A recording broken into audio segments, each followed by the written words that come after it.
salam sejahtera. Tapi selamat lingkungan latai, salam sujud karena ini melempang. Nakon Paris Samandiai, sahabat saya yang ada di manapun kalian berada, dan juga buat sahabat saya sangat-sangat menyukai banget dengan YouTube-nya Dewi Rantia Intan. Ini saya datang lagi. Sekarang saya mau sedikit menceritakan, bukan menceritakan sih, menerawang ya. Karena gini, sekarang lagi rame banget. Bener nggak sih katanya Bunda Dorce sekarang tuh lagi jatuh banget. Dan juga ada yang bilang sekarang nih Bunda Dorce mau jadi supirnya Raffi Ahmad. Bener nggak? Nah sekarang saya mau terawang. Dorce Gamalama lahir tanggal 21 Juli tahun 1963 dan dia berunsur air. Orang air ini sebenarnya sih orangnya baik, tegaan. Setelah itu kalau saya lihat sih dari Bunda Dorce itu sering dimanfaatin orang karena terlalu baik dia. Dan juga dia kalau kalau marah cuma sebentar saja. Marah itu cuma di mulut saja, tapi nggak sampai ke hati gitu. Dan juga tahun ini bagi saya buat Bunda Dorce mungkin lebih oke ya. Hoki dia akan bagus.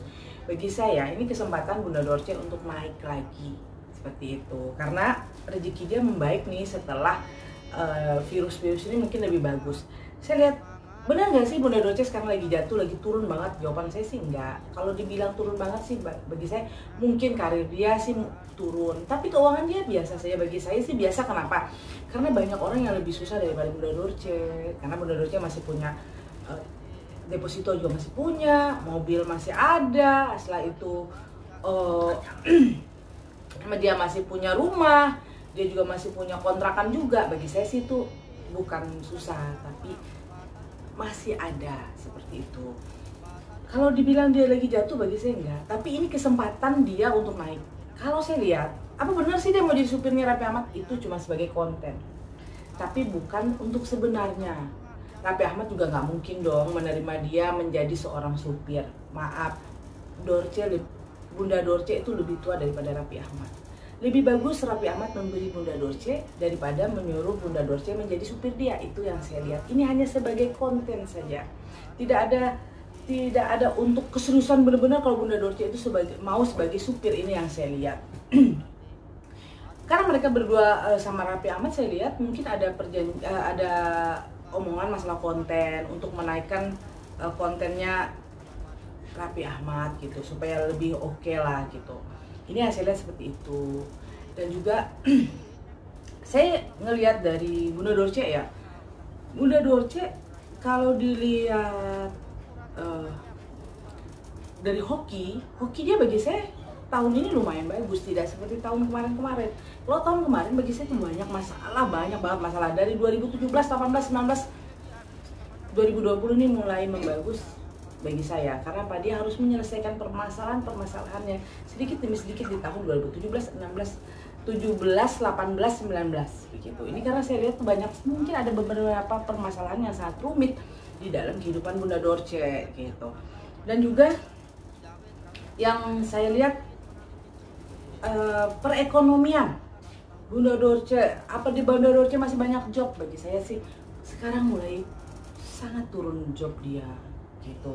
Tapi dia masih dapat penghasilan dari uang, dapat pundi-pundi ke uang dia, mungkin dari usaha dia atau dia punya kontrakan. Itu yang saya lihat gitu. Nah, tapi dengan cara dia mohon ketemu Raffi untuk dijadikan supir, seolah-olah dia sudah tidak punya apa-apa lagi. Nah, sebenarnya pelajaran apa yang kita dapat dari kejadian ini, Nyai? Karena di luar sana masih banyak orang yang tadinya bilang lebih susah daripada Bunda Dorce. Gini, saya kasih tahu ya, saya seorang spiritual. Dan juga gini, saya mengatakan ini hanya konten, tapi hati-hati loh. Saya cuma mengatakan hati-hati. Kenapa? Bila mana kita berbicara seperti itu kadang-kadang tuh bisa jadi doa. Nyanyi aja bisa jadi doa buat kita. Itu bisa terjadi buat diri kita sendiri gitu loh. Nah seperti ini masalah Bunda Dorce datang ke Raffi Ahmad mengatakan bahwa dia lagi susah. Bagi saya sih buat masyarakat ya, jangan membuat suatu cerita yang sebenarnya tidak terjadi dengan kita. Kenapa? Bagi saya, kalau kita masih ada, kita mengatakan apa adanya. Janganlah kita membuat sesuatu yang berlebihan. Akhirnya akan menyakiti diri kita sendiri. Keuntungannya tidak besar, tapi kerugiannya sangat besar buat kita. Kenapa? Satu, seperti cerita begini, Bunda Dorce lagi hancur, susah, dia jadi supir. Akhirnya itu membuat nama baik Bunda Dorce sendiri yang rusak. Setelah itu membuat kehancuran buat dia sendiri. Keuntungannya bagi saya tidak begitu luar biasa buat Bunda Dorce. Malah keuntungan ini adanya dibuat untuk di Raffi Ahmad, bukan untuk di Bunda Dorce. Malah menghancurkan nama baik dia, karir dia, malah merusak buat dia sendiri gitu. Jadi saya kasih pesan buat sahabat-sahabat saya dimanapun, kita bikin konten apa adanya aja, tidak usah kita berlebihan, jangan mengucapkan yang aneh-aneh. Kenapa? Karena itu bisa membuat doa buat kita sendiri gitu. Karena kita berbicara begitu, kita nggak tahu, mungkin ada malaikat yang ada di samping kita, atau di depan kita, atau di atas kita, atau di belakang kita, yang mengatakan, mengaminkan itu. Nah, makanya saya selalu mengatakan buat sahabat saya, hati-hati banget membuat konten, ya jangan membuat yang berlebihan gitu. Kenapa? Karena itu bisa mendoakan, doa itu, omongan kita itu bisa membuat doa buat kita sendiri. Ya berarti cara Bunda Dorce mendekati Raffi Ahmad ya, ingin jadi supir, itu mungkin ya bisa nggak kalau dibilang bahwa itu cara Bunda Dorce untuk kembali ke dunia hiburan? Karena nanti masyarakat atau mungkin orang-orang TV, orang-orang station akan melihat, wah Bunda Dorce udah kembali nih. Bagi saya ini juga buat kesempatan, saya tadi udah cerita juga tadi, buat kesempatan buat Bunda Dorce untuk menaikkan karir dia, itu betul.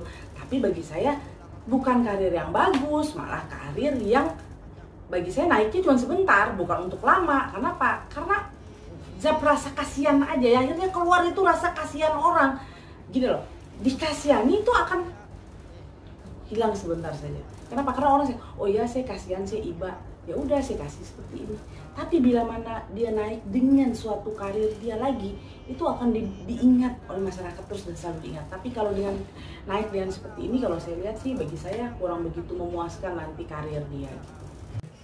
Sekarang sebaiknya apa yang dilakukan sama Bunda Dorce? Karena sekarang orang udah kayak umum melihatnya tuh Bunda susah mau jadi supir, padahal sebenarnya nggak kayak gitu. Sekarang apa yang harus dilakukan Bunda Dorce untuk mengembalikan posisi ini? Wah, ini kan ini namanya udah mereka udah mungkin ada perjanjian ya konten. Mungkin Bunda Dorce tinggal klarifikasi saja, mengatakan bahwa ini hanya sebagai konten gitu. Bagi saya sih sebenarnya ini buat menghibur masyarakat, tapi malah membuat masyarakat menjadi meremehkan Bunda Dorce jadinya. Sebenarnya ini konten sebagai menghibur masyarakat gitu.